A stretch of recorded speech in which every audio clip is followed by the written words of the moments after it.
Buenas noches, estimados amigos y amigas. Bienvenidos una vez más a nuestro programa, La Hora del Cine Clásico y el Doblaje, junto al amigo Ezequiel Cuevas. ¿Cómo estás, Ezequiel?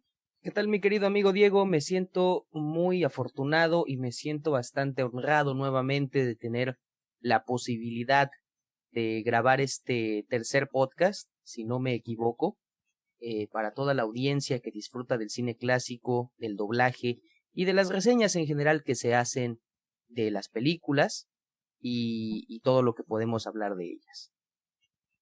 Perfecto. En este programa de hoy vamos a analizar dos películas célebres. La primera versión de La Fierecilla Domada del año 1929, dirigida por Sam Taylor, protagonizada por Mary Pickford y Douglas Fairbanks Sr., y por supuesto El Evangelio según San Mateo, del director italiano Pier Paolo Pasolini. Claro, por supuesto.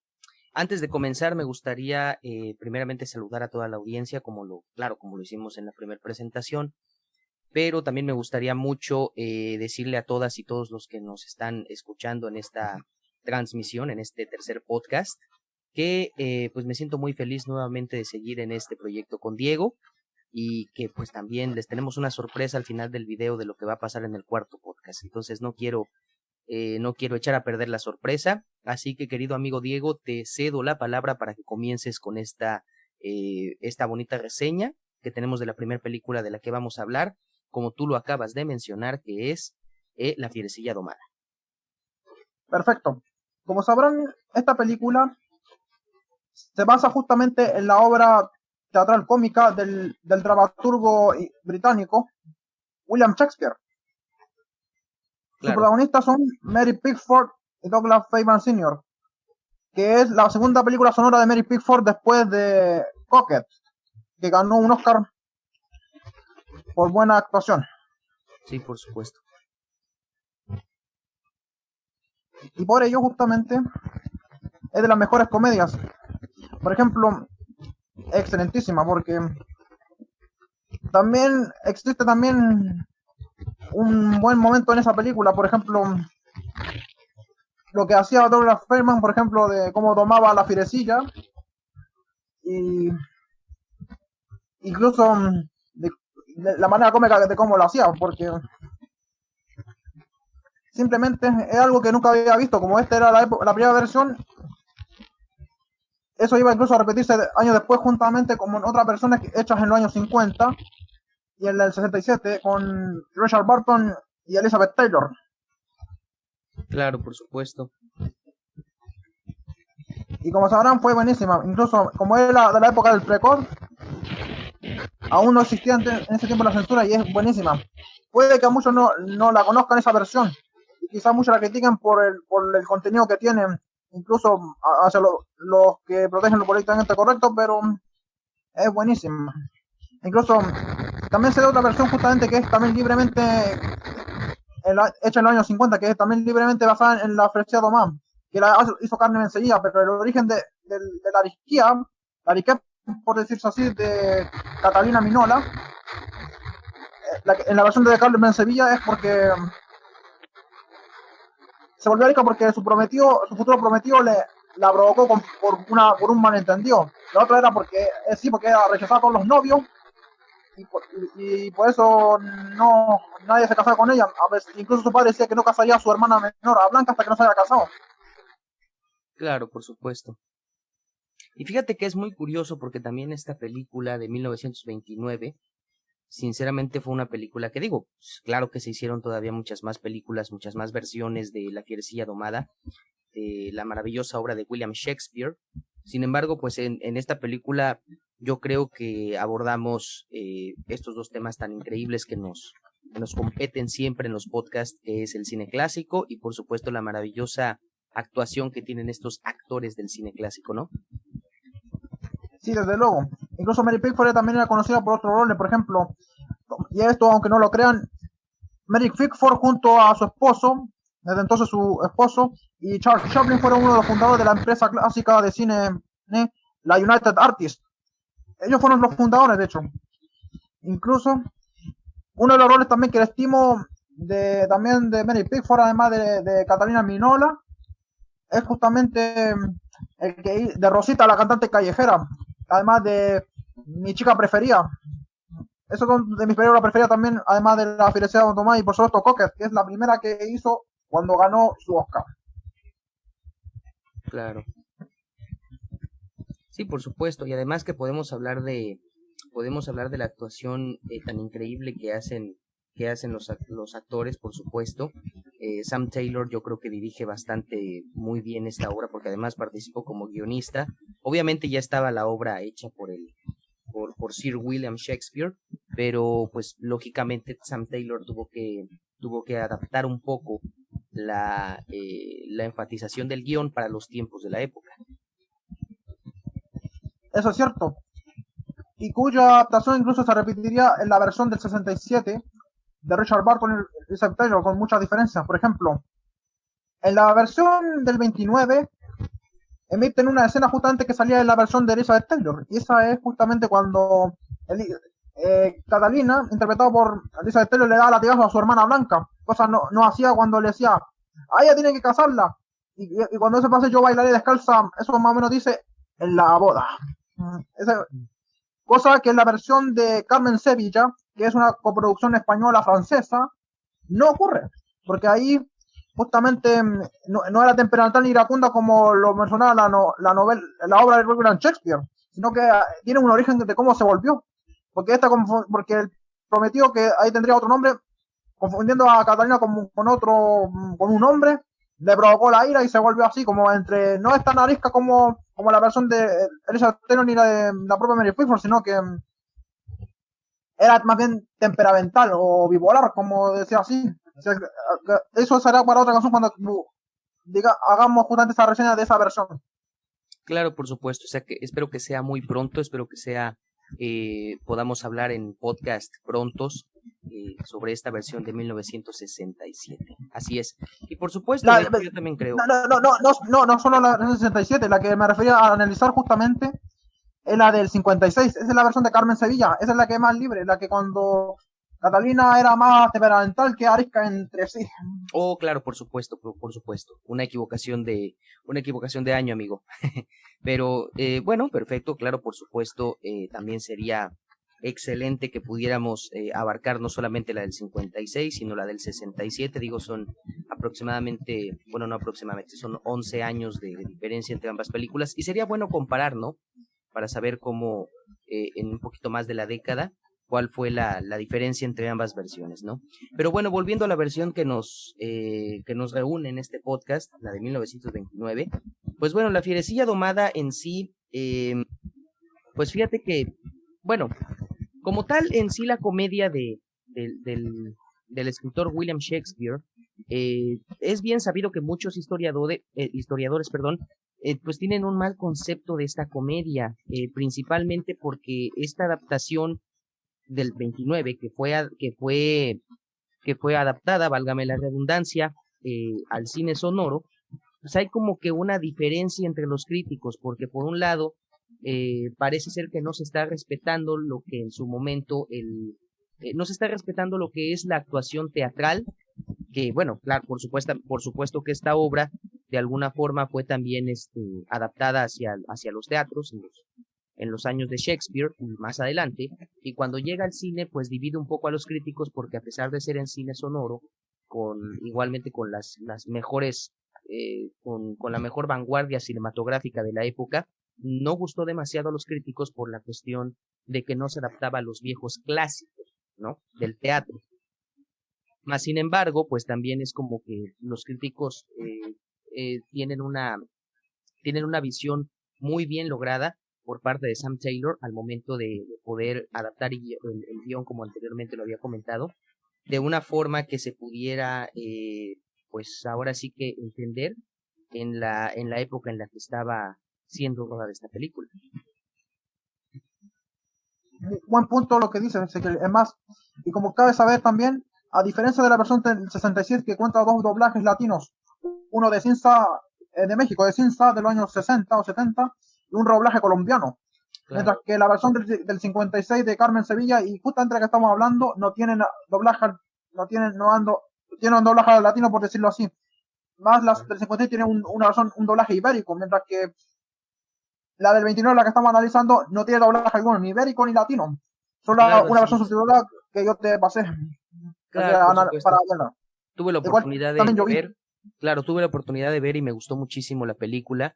En sí aprendí mucho de cómo Sam Taylor manejó todo lo que tenía que ver con la cuestión de la adaptación de la obra, pero no directamente desde el guión de Shakespeare, sino desde la parte, y vuelvo al primer punto, la parte cinematográfica en cómo tener que adaptar esta obra en una forma palpable para el público. Sé que esto lo hemos abordado en anteriores podcasts, pero quiero que sepan, no solamente tú, mi querido Diego, sino toda la audiencia, que en esas épocas del cine clásico, de la época dorada del cine clásico, y sobre todo en los inicios, pues se tenía que tener un cuidado en especial para poder, sobre todo, para poder adaptar obras literarias o históricas hacia la pantalla grande. Actualmente ya es un poquito más fácil porque ya existen tecnologías que permiten no solamente el desarrollo de los personajes, no solamente permiten tener un buen desarrollo de personajes, sino también permiten tener una mejor adaptación a los tiempos de ahora, ¿no? Porque en ese entonces se buscaba que fueran en los tiempos en los que fue escrito. Y ahora, pues no, ahora es muy diferente la cuestión de adaptar, también por la cuestión de los temas de la inclusión y todo eso, equidad de género, pero bueno, esos ya son temas muy aparte. Total que para 1929 era transcribir completamente, adaptar completamente la obra de Shakespeare de un modo que se pudiera, que el público supiera, sobre todo los que habían leído la obra, que los actores estaban hechos para los personajes, de hecho que los actores eran los personajes en sí.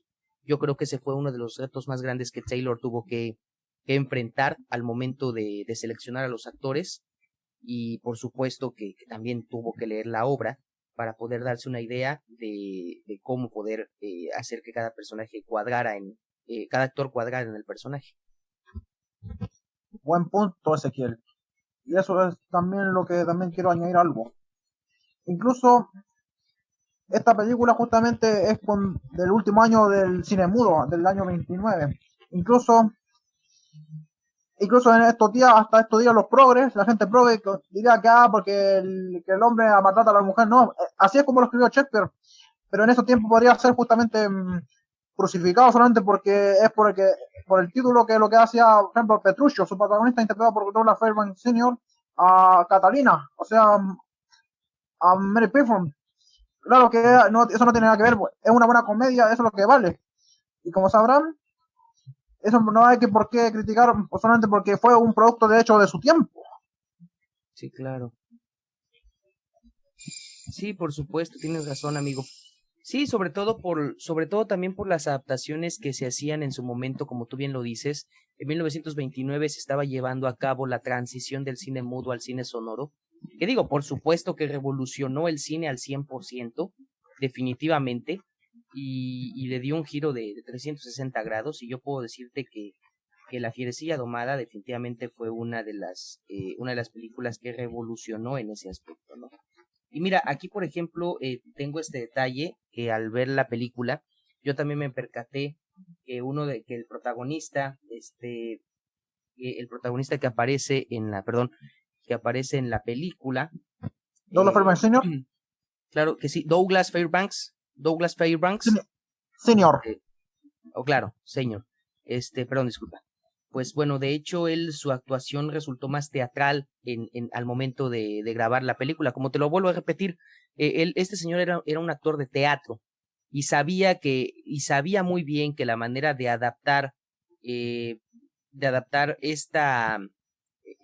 adaptar esta obra literaria de Shakespeare tenía que ser a través de la actuación teatral, de la tragicomedia casi al estilo griego.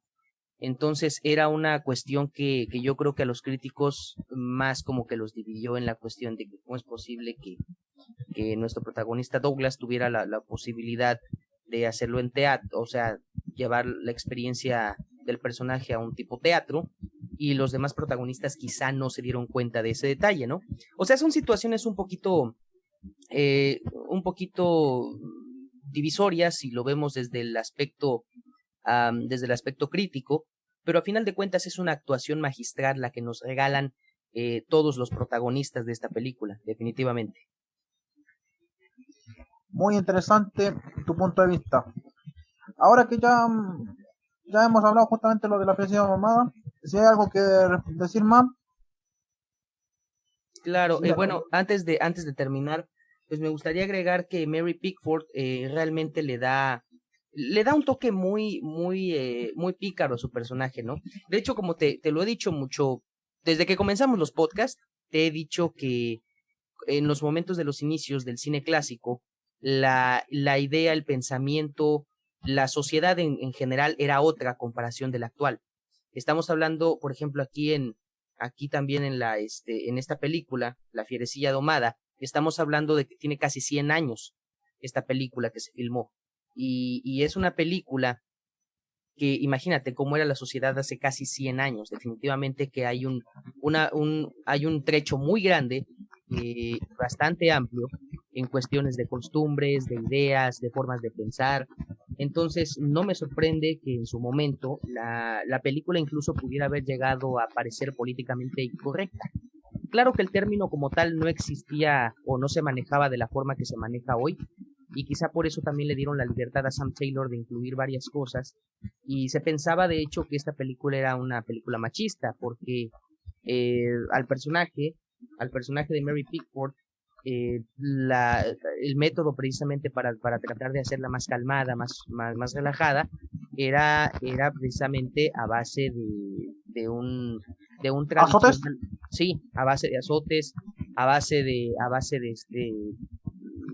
Seguir la corriente. manipulación, sí, de hacer un poquito de tratar de controlar lo que ella hacía mediante castigos físicos, o incluso utilizar la psicología para eso. Entonces, pues definitivamente yo creo que era una película que en su momento, pues, si bien solamente era una adaptación a lo que realmente daba la obra, pues finalmente sí resulta ser verdad que esta película en estos tiempos definitivamente casi te puedo asegurar que hasta la censurarían, porque si bien ahorita por la longevidad de la película, por el contexto de la película, por los años en que se rodó y principalmente por el trasfondo histórico literario que tiene, se considera una película clásica, una película de culto incluso. Pero si algo de eso en este momento lo pudiéramos hacer, digo, porque en su momento, en 1929, la película pues no era como tal considerada lo que ahora te acabo de mencionar, era una película más y ya. Pero si esa película más se hubiera hecho en estos tiempos, definitivamente las cosas no hubieran salido bien para Sam Taylor ni para ningún director que quisiera adaptarla, por la cuestión de los temas de lo que es políticamente correcto, lo que es políticamente incorrecto y cosas así, ¿no? Entonces yo como dato final solamente quiero agregar que La Fierecilla Domada es una película que si bien es cierto no es la primera en su tipo de mostrar este tipo de connotaciones, sí es una película que abre un parteaguas en cuanto a incluso hasta la equidad de género, ¿no? Y yo creo que es importante mencionarlo porque son temas que actualmente se están viviendo demasiado, mi querido Diego.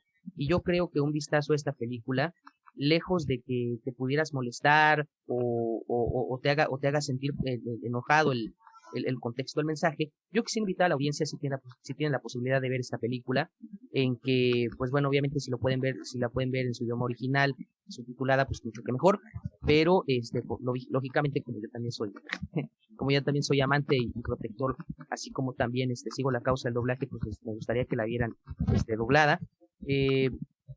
Pues esta película, el mensaje que transmite puede ser un mensaje hasta transgresor, dependiendo del contexto en donde tú estés observando esta película.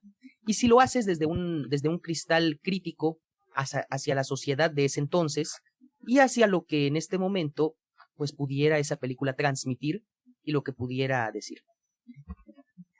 Perfecto, buen punto lo que decías. Incluso en su tiempo, hasta en la época de Shakespeare, cuando la hizo, también no existía tampoco lo políticamente correcto. Y en ese tiempo, en los tiempos de Shakespeare, tampoco existía la censura en los teatros. Eso es lo que puedo añadir. Claro que no, para nada. Ahora, respecto a la siguiente película que vamos a analizar, El Evangelio según San Mateo de Pier Paolo Pasolini, es una versión, digamos, diferente a las versiones que se han hecho de la Pasión de Cristo, ¿no es verdad? Sí, sí, sí, por supuesto, así es. De hecho, fíjate que Porque, mira, es una, pues bueno, es una versión un tanto más, atípica, apega, sí, sí, así es, un poco más atípica de lo que usualmente se trata, bueno, lo que usualmente se daban a conocer las películas de este género, ¿no? Las películas religiosas, por así decirlo. también cabe saber una cosa, esa versión es tan diferente justamente a las versiones que han hecho, por ejemplo, la de Hollywood o la que hicieron en el cine mexicano con la película El Mártir del Calvario o La Pasión de Cristo de Mel Gibson, El Jesús de Nazaret de Robert Powell, de Franco Sefirelli, y también en la teleserie Jesús, la tercera versión de Jesús, de hecho.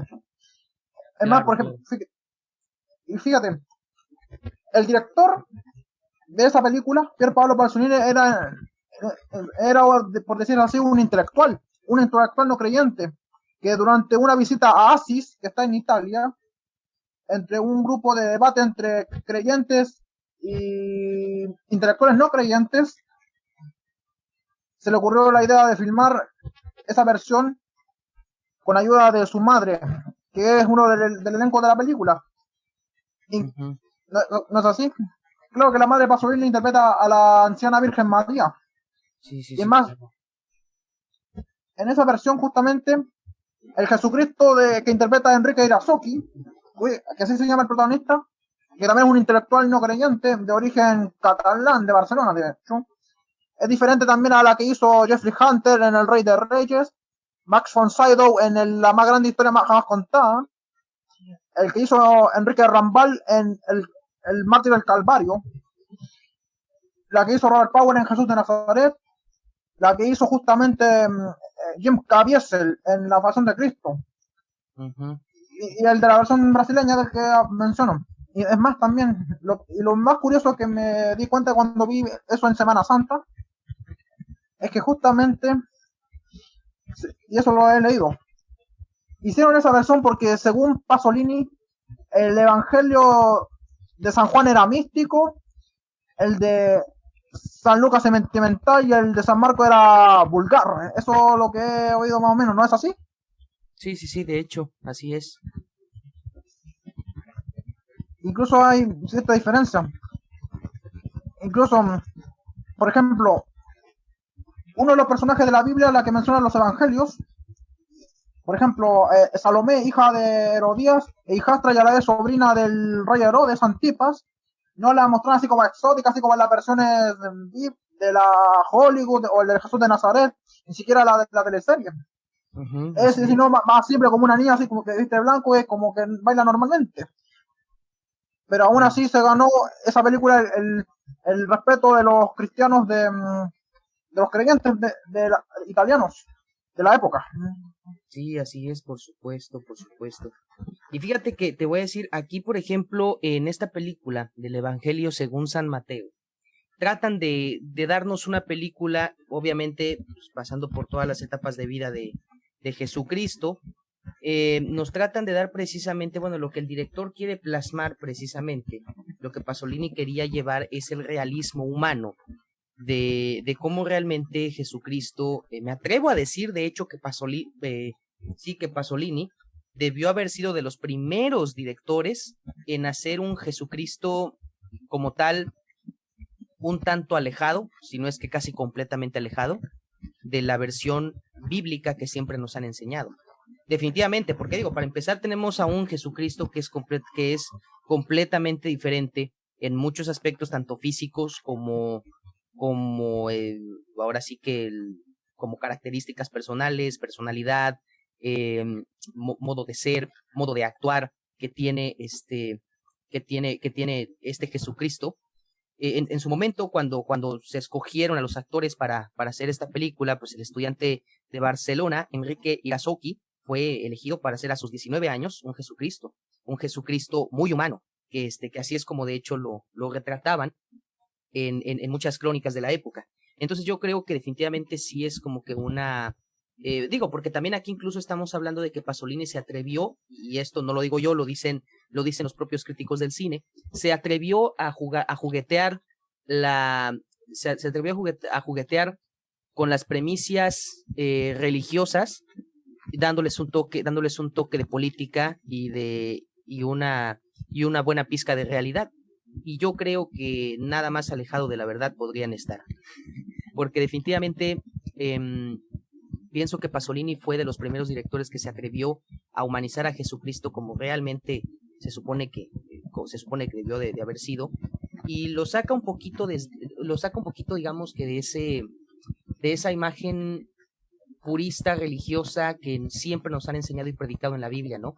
Entonces creo que ese fue uno de los primeros retos que Pasolini llevó, y creo que lo llevó muy bien.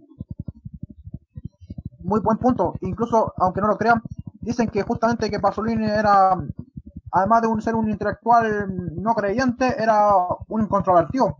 Así como el propio Mel Gibson cuando hizo La Pasión de Cristo, que se basa en todos los evangelios, y que incluso verá, incluso también se dio un director que también hizo casi similar a Pasolini en México en los años 50, que también parece que era un no creyente. Ese fue el propio Luis Buñuel cuando hizo la película Nazareth.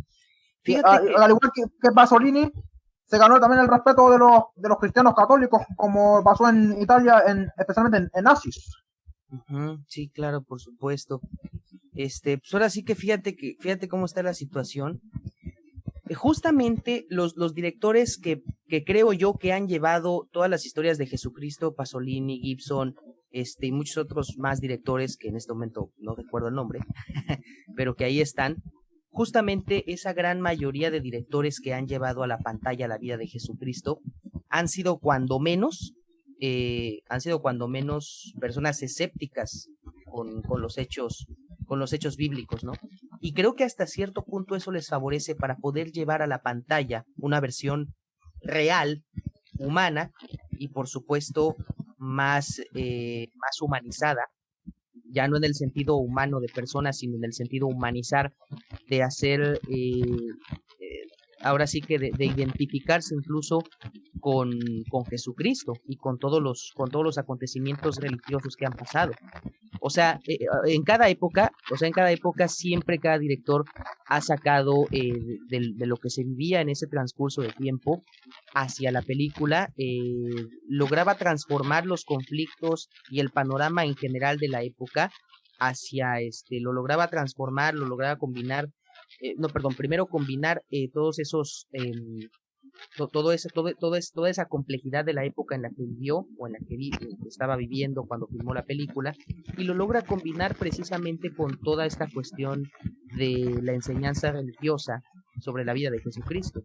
Y creo que justamente por ese cuando menos escepticismo, ya después tal vez pudiéramos pensar que eran simplemente no creyentes, ateos, agnósticos, lo que tú quieras, pero gracias a eso lograron llevar a la pantalla un material que, si bien es cierto que se aleja y que tiene un distanciamiento muy grande con lo que la Biblia enseña, sí te puedes llegar a identificar de forma humana y de forma personal con la historia que te están contando en esa película. Buen punto, Ezequiel. Además, también cabe saber también que el propio Pasolini, al filmar esta película, lo hizo en dedicatoria al Papa Juan XXIII. Eso es lo que he oído. Y es algo que justamente fue el toque que le dio más respeto que los cristianos italianos, los creyentes italianos de Asís y de toda Italia le dieron respeto a Pasolini y a su película El Evangelio según San Mateo. Claro, claro. Bueno, pues fíjate que de hecho, pues, mira, de por sí que esta película digo, yo también tuve la oportunidad de sacar una conclusión, un análisis, y definitivamente creo que una de las cosas más controvertidas que bien pudiera tener esta película es la forma en la que humanizan inclusive la crucifixión de Jesucristo, ¿no? La forma en la que el actor de alguna forma, te digo, lo tienes que ver desde un ojo en donde desde un ojo humano, clínico, que también puedas visualizar hasta problemáticas políticas. Porque si bien es cierto que eso sí se dice en las Santas Escrituras, no se especifica demasiado como para entrar a un detalle, por ejemplo, en el momento que ya aquí me voy a ir directamente a la cuestión de las Santas Escrituras, en el que te cuentan, de acuerdo al Nuevo Testamento, que justamente cuando llega el Mesías, o sea, Jesucristo, eh, Roma como tal estaba pasando por una crisis política en que no sabían si la cuestión del nuevo Mesías, de la nueva religión, iba a terminar afectando de forma dramática el mandato del César, ¿no? Y por supuesto que también, sí, claro, obviamente que sí iba a ser un giro crucial, pero estaban pasando también por una crisis política porque pensaban que el Mesías bien podría traer otro tipo de pesares, que ya lo relacionaban ahí, ya, ahí justamente en ese espacio, ahí lo relacionaban ya con lo divino, ¿no? Cuestiones de pesares y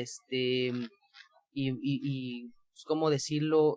Malas vibras, cosas que no querían para su gente, pensando que era un falso Mesías, un falso profeta.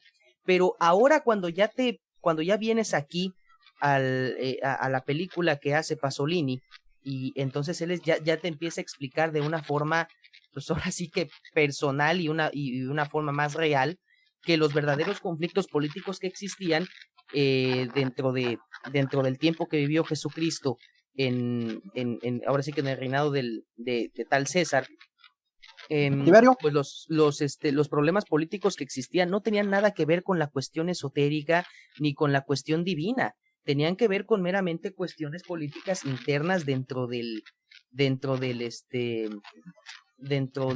su reinado, problemas con otras naciones, problemas con el cambio y pensamiento de ideología que justamente Jesús de Nazaret estaba tratando de transmitir. O sea, es más, incluso desde ese punto parto en toda esta situación, Diego, con el Evangelio según San Mateo. El Evangelio según San Mateo te cuenta cómo era Jesús de Nazaret, aquel niño que nació en Belén, bajo una persecución por parte del rey Herodes, y hijo de Dios, sí, hijo de Dios, pero antes de ser hijo de Dios era Jesús de Nazaret. Muy por el contrario de lo que la Biblia, las Santas Escrituras enseñan de Jesucristo como tal, el gran Mesías, el Hijo de Dios, el único capaz, inmaculado y además de eso todopoderoso que podría llevar y transmitir el mensaje de Dios a todos sus seguidores aquí en la tierra. Y discúlpame la emoción, pero sinceramente hay dos diferencias muy grandes. Por una está Jesús de Nazaret, el ser humano, la persona que vive en los conflictos, en los conflictos políticos, sociales, económicos que existen en su momento en su época, en su vivencia. Y por otro lado, pues está el Jesucristo de las Santas Escrituras, que lo que viene a dar es un mensaje de Dios, es un mensaje, el mensaje divino que quiere aquí. Entonces, definitivamente son dos puntos muy contrarios que Pasolini supo tratar de llevar lo más que pudo al momento de combinar estas dos corrientes, porque te digo, por un lado está la corriente humana y la corriente divina, y tratar de combinarlas para crear algo un poco más alejado de lo usual, pero a la vez que se convierte en algo a la vez que se convierte en algo controversial y meramente escandaloso, pues lo hace, y menos con el éxito y la forma tan creativa de hacerlo como lo hizo Verás, en la diferencia de las versiones bíblicas, el arcángel Gabriel era, en la versión del Evangelio según San Mateo, era una mujer. Sí. Pero en otra versión era un hombre, incluso en la versión de la teleserie brasileña Jesús, era un hombre, de hecho. Pero ahí es porque eso da la prueba de que en verdad los ángeles son seres de luz y no se distingue cómo son.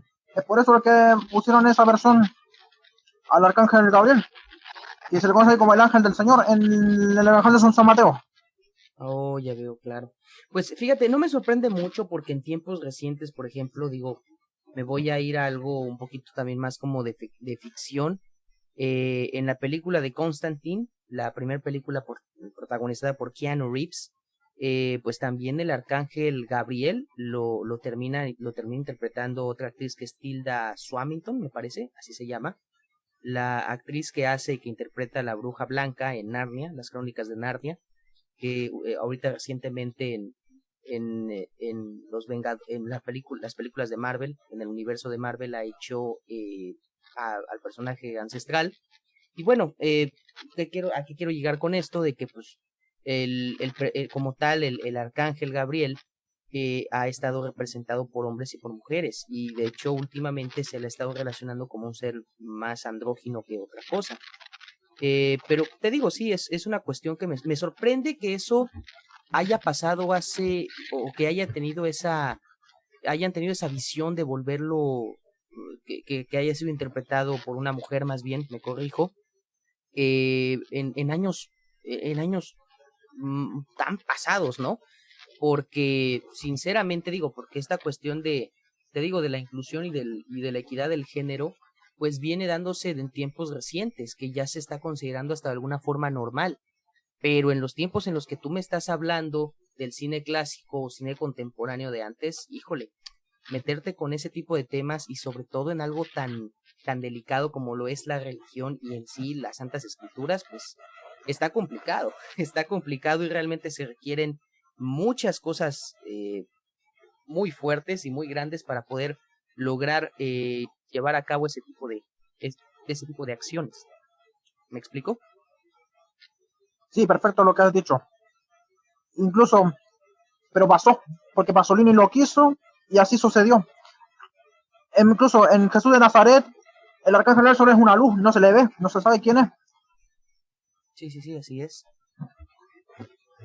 Además, muchos se han preguntado justamente, ahora que ya hemos concluido con esto, qué doblaje tendrían las películas que acabamos de justamente el doblaje mixto de esta película que acabamos de analizar. Pues qué padre, mi querido amigo, que se haya podido llegar al punto del doblaje. Si bien es cierto que es algo que no abarcamos demasiado, y es porque, bueno, realmente, y lo comparto con toda la audiencia, siempre nosotros nos esforzamos en que se den las reseñas con la mejor calidad posible, con el mejor empeño de las películas clásicas que les acabamos de comentar. Sí, yo personalmente, que yo soy el defensor de esta causa del doblaje, un poquito incluso más que mi amigo Diego, me atrevo a decir, pues simple y sencillamente creo que la cuestión del doblaje es un tanto que sí podría llegar incluso hasta segundo plano en este punto de las películas clásicas. Sin embargo, no es algo que yo crea que se le deba dar menos importancia o se le tenga que excluir definitivamente, claro que no. Pues es una situación que definitivamente yo tampoco estaría de acuerdo. Pero sí he de reconocer que a veces la cuestión del doblaje de las películas clásicas, por lo menos de mi parte, y creo también hablar por mi amigo Diego, sí se deja un poquito en segundo plano para que nosotros podamos dedicarle tiempo a las reseñas y darle tiempo a esta verdadera causa que es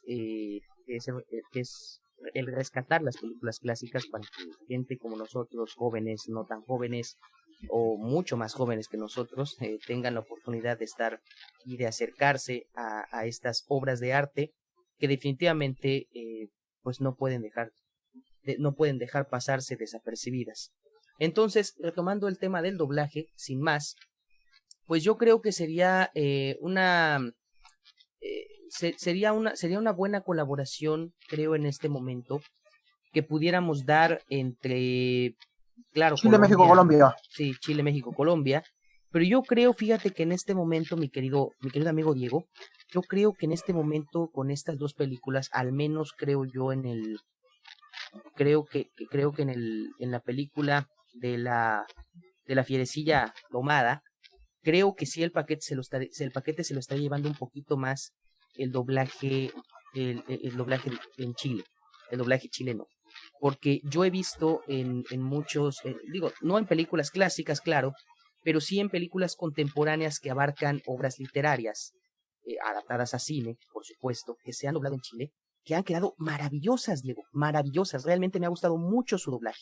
Te digo, sé que no se compara un doblaje de un cine clásico, no se compara la actuación contemporánea a una actuación de cine clásico, pero tomando en cuenta que este país, Chile, ha logrado de alguna forma tomar sucesos de obras literarias conocidas, lo ha hecho muy bien. Y yo creo que en este momento, por lo menos los protagonistas principales, sí se los lleva Chile, definitivamente. Creo que sería Uno de lo que es ellos. sí, punto para ellos. Definitivamente yo creo que por lo menos lo que es la fierecilla domada, los personajes principales se los lleva Chile. Creo que su interpretación es maravillosa para este tipo de proyectos que nos presenta en este caso el cine clásico. Sí, Definitivamente. pero ahora déjame analizar cómo sería más o menos el doblaje en colaboración de la Felicidad Domada, la versión del 29, obviamente. El protagonista justamente sería un chileno. Douglas Fairbanks Sr. sería doblado por el actor de doblaje Don Daniel Seideos. Sí, Mientras sí, que Mary sí. Pickford sería doblada por una mexicana, la Florena y la señorita Dulce Guerrero, la hermana de Catalina, o sea, Blanca, sería doblada por Susi Tamayo Lopera. Mientras que el papá, o sea, el señor Batista Minola, sería doblado por Don Humberto Vélez, así como dobló a la versión juvenil de la Felicidad Domada, que es Cosas que odio de ti, que es la versión juvenil, donde salía Jessica Ortiz y Cristina Hernández doblando a las hermanas Stratford, que son la versión juvenil y contemporánea de las protagonistas de la Felicidad Domada. Claro, por supuesto. Pues sí, fíjate que, bueno, no había pensado mucho en un doblaje para protagonistas mexicanos, como te había dicho, amigo. Pero sí, yo creo que no sería una mala opción. Sin embargo, como te digo, yo creo que quizá un doblaje chileno para los dos protagonistas, eh, para los dos protagonistas de esta película, creo que quedaría excelente, desde mi punto de vista. Sin Podría, embargo, pero sin embargo, creo que la propuesta que nos estás haciendo en este momento es muy buena porque también de alguna forma, pues digo, también en México este tipo de obras literarias son muy buenas. Y a mí en lo personal, de hecho, me gustaría mucho que se incluyera en esta obra que es de Shakespeare, precisamente adaptada a cine. Me gustaría mucho que participara don Héctor y su hijo Sergio Bonilla. Creo que seguramente conoce sus nombres. ¿Por qué? Porque son sí, actores de teatro. Son actores que se han dedicado mayormente al teatro y han tenido este acercamiento a esta, pues también a esta expresión actoral que creo que definitivamente acercarse a una obra de Shakespeare en la pantalla grande, adaptada a la pantalla grande, creo que caería muy bien en el personaje que hicieran cualquier personaje, caerían muy bien ellos dos, precisamente ya por su experiencia en el teatro y la forma en la que ellos también, y les gusta Shakespeare, aman Shakespeare, entonces todo lo que venga de Shakespeare lo aman los señores actores, entonces yo creo que definitivamente creo que si ellos participaran en este doblaje de esta cinta, pues sería espectacular y creo que sería una adición muy buena por sus conocimientos que tienen en teatro y de Shakespeare en general. podría ser. Es más, aunque yo ya dije quiénes serían los protagonistas. El protagonista sería un chileno. Douglas Fairbanks Sr., o sea, Petruccio, sería justamente Don Daniel Seideos.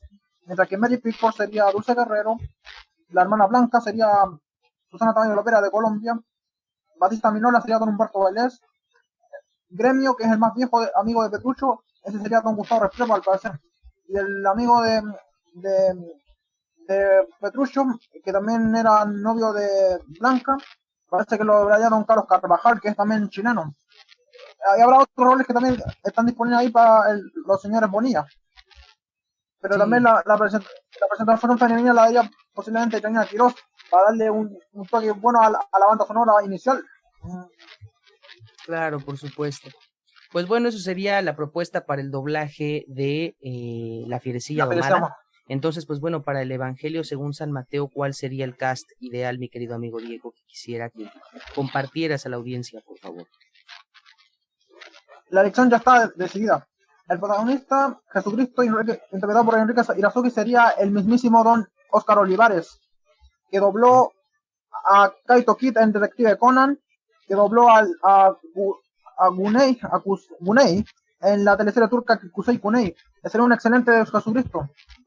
Para el Arcángel Gabriel, la doblaría la amiga Natalia Aguirre.